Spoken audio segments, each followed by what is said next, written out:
We're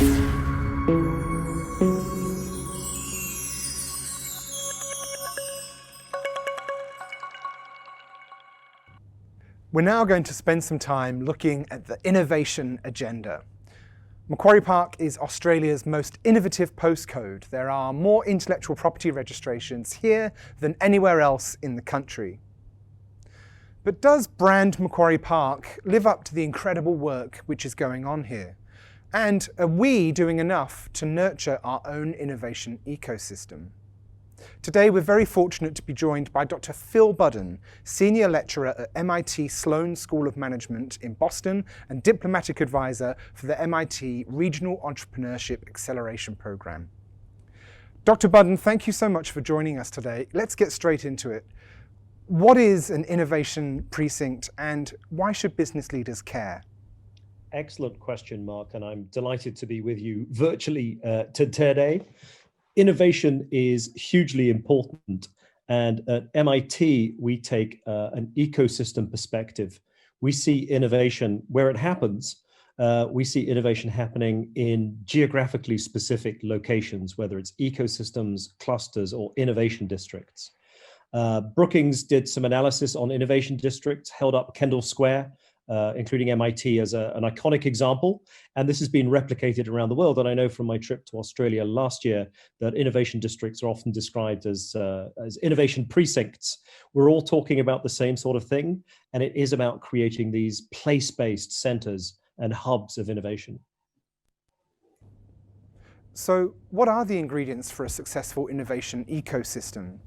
Does Macquarie Park have them? And what's our advantage?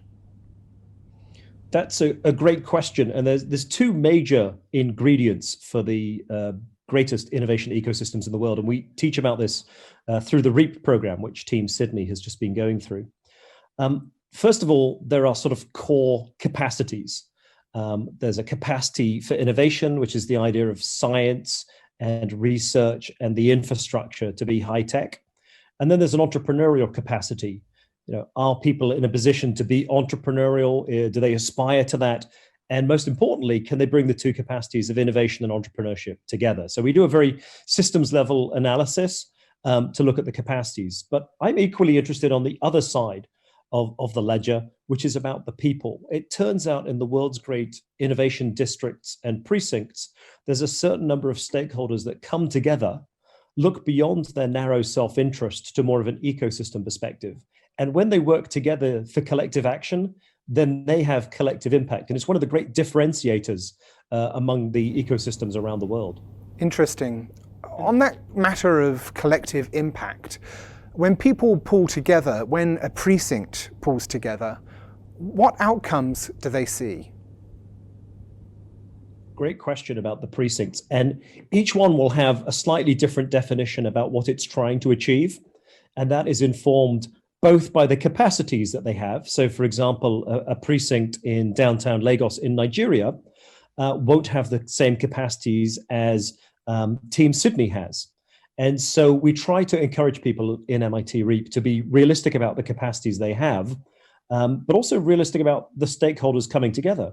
You can have all of the world-class assets, but unless the stakeholders come together with those assets, you're not going to get world-class results. And one of the positive messages for your audience there in Macquarie Park in Sydney is that our experience with Team Sydney over the last 2 years of their REAP membership has really exposed us to the many strengths that Macquarie Park has. And we believe it has all the ingredients to be successful.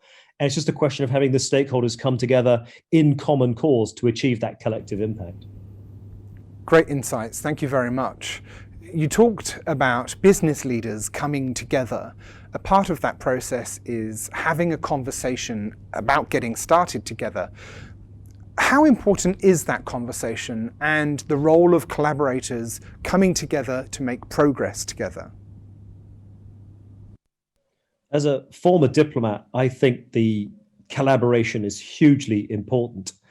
And it requires all of the 5 stakeholders that we see in the MIT REAP model, one of which is the existing large corporate enterprises. They have a huge role to play, not only for their own corporate success, but in terms of the success of the wider district, the wider ecosystem.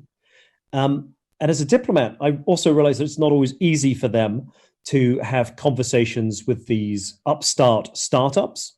It's one of the key relationships because they're both involved in innovation, but in different ways, but they can learn from each other. Often a startup will need to end up working with a large corporate. And sometimes a large corporate can benefit from the insights from an agile little startup. But having the location for that dialogue is really important. And it's not easy because they come at the world from very different perspectives, as do all the other stakeholders. Great. One last question for you. Based on your experience with other precincts around the world, tell me a little bit about the importance of place and what they are like as places.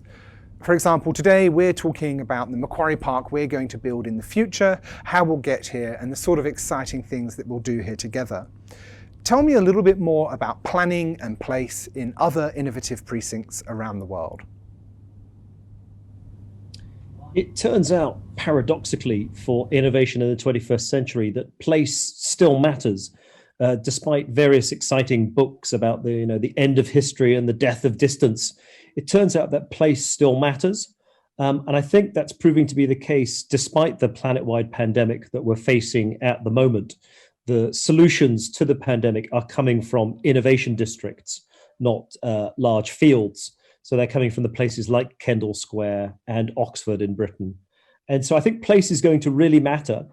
The interesting thing for me, on innovation districts, one often hears about Kendall Square in Boston and the Knowledge Quarter in London.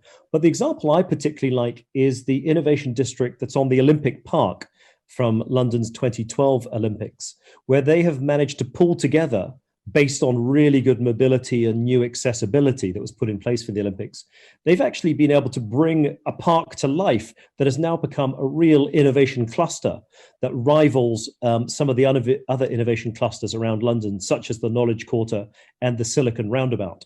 So I think Macquarie Park has a lot going for it because there is going to be this return to places mattering once we all stop working from home over Zoom and things like that. And if anything, I think it's going to be that those are perhaps the ones that are not right downtown, like the Olympic Park in London, like Macquarie Park in Australia, in Sydney, that actually are going to have something to offer because I think people are going to want to be able to get to them safely. And it doesn't always have to be in the downtown or the business district. So I think there are real reasons to think that as we emerge from the COVID lockdown and deal with the economic recession that is looming, the places that are pulling together, that are mobilizing all of their stakeholders for collective action, are the ones that can look forward to a hopeful 2021. Dr. Phil Budden from MIT Sloan in Boston, thank you so much for joining us.